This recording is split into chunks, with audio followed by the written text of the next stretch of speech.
თბილისში ახალი სტადიონის მშენებლობა მომდევნო წელს დაიწყება. ის იქნება 70,000 ადამიანზე გათვლილი სივრცე, რომელიც საფეხბურთო მატჩებისა და ჩემპიონატების გარდა სარაგბო ტურნირებსაც უმასპინძლებს. მთავრობა მთავარ გათვლას ჩემპიონთა ლიგის ფინალის მასპინძლობაზე აკეთებს. რაც შეეხება ტერიტორიას, არჩევანი 2 ადგილს შორის უნდა გაკეთდეს. ქართულ მხარეს საკონსულტაციო მომსახურებას ჰოლანდიური კომპანია უწევს. მომზადდება სტადიონის კონცეფცია, რომლის შემუშავებაში UEFA-ს ექსპერტებიც ჩაერთვებიან.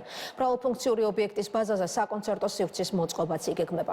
ჯერ უცნობია რა ბედი ეწევა ბორის პაიჭაძის სახელობის დინამო არენას, რომლის რესტავრაცია ბოლოს 2015 წელს ჩატარდა.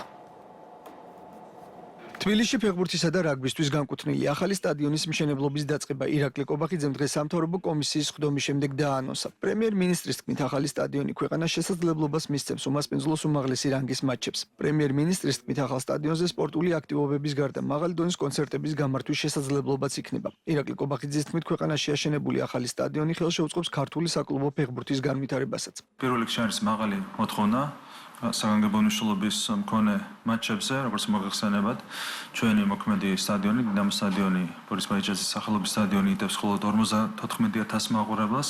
მოთხოვნა არის ბევრად მეტი, როდესაც საქმე ეხება საფეხბურთო ნაკრების მატჩებს. ამ მოთხოვნის გათვალისწინებით, რა თქმა უნდა, მიზანშეწონილია ახალი, უფრო მასშტაბური სტადიონის არსებობა ჩვენს დედაქალაქში. გარდა ამისა, ეს იქნება ერთგვარი საიმიჯო პროექტი, რომელიც, რა თქმა უნდა, ძალიან დადებითად აისახება ჩვენი ქვეყნის საერთაშორისო ასე ვთქვათ იმიჯზე, იქნება რეზონანსული პროექტი. ჩვენი ერთ-ერთი ამბიციური ამოცანა გახლავთ ჩემპიონთა ლიგის ფინალის მასპინძლობა ახალ სტადიონზე. სად აშენდება ახალი სტადიონი? ამ ეტაპზე დაზუსტებული ინფორმაცია არ არსებობს. როგორც პრემიერ-მინისტრმა აღნიშნა, სტადიონის აშენების ადგილი უახლოეს პერიოდში გახდება ცნობილი. სწორედ ადგილმდებარეობისა და სხვა საკითხების სიღრმისეულად შესასწავლად ქართულმა მხარემ ჰოლანდიური კომპანია დაიქირავა, რომელიც ქვეყანას აღნიშნული პროექტის განხორციელებაში დაეხმარება. რამდენიმე თვის წინ ცნობილი იყო, რომ ხელისუფლება სტადიონის ასაშენებლად ვაზიანის ტერიტორიას განიხილავდა. თუმცა დღეს ცნობილი გახდა, რომ ტერიტორია ჰოლანდიურ კომპანიასთან კონსულტაციის შემდეგ გახდება ცნობილი.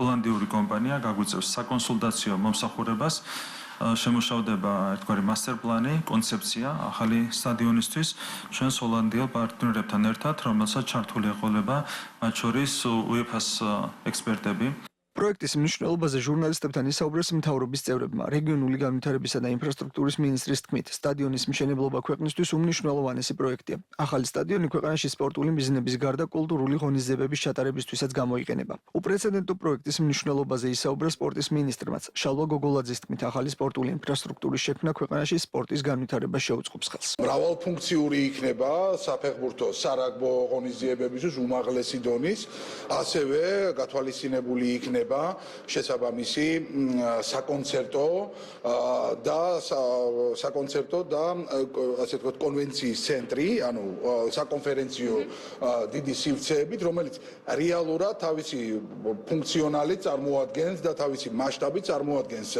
ინფრასტრუქტურულ ობიექტს, რომელიც ქვეყანას არ გააჩნია და ნამდვილად ჭირდება. მნიშვნელოვანია, რომ დედაქალაქში არსებობდეს ულტრათანამედროვე სტანდარტების საერთაშორისო სტადიონი, რომელიც მოხდეს საშუალებას, რომ როგორც ფეხბურთში, ასევე რაგბიში მივიღოთ უმაღლესი კატეგორიის შეჯიბრებები, რაც ერთიორად გაზრდის კიდე ამ სპორტში ჩართულთა რაოდენობას და ერთიორად გაზრდის ჩვენი ქვეყნის საფრთხე ცნობადობას.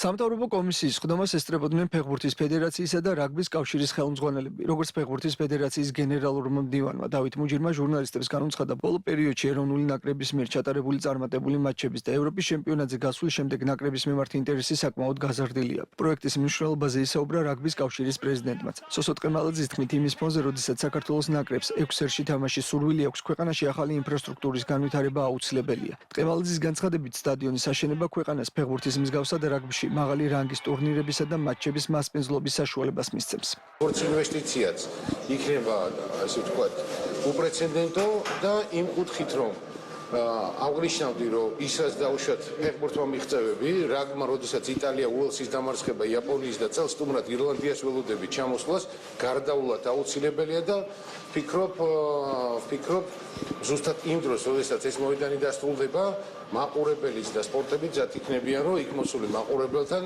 ესე ვთქვათ, შესაბამისი დონის თამაშები მიცემ. გარდა იმის, რომ ჩვენი ეროვნული ნაკრები ითამაშებს, თქვენ როგორც იცით, შევძლებთ უკვე, რომ უმასპინძლოთ ყველა იმ ღონისძიებას, რომელიც აქამდე შესაძლებლობას მოკლებული ვიყავით.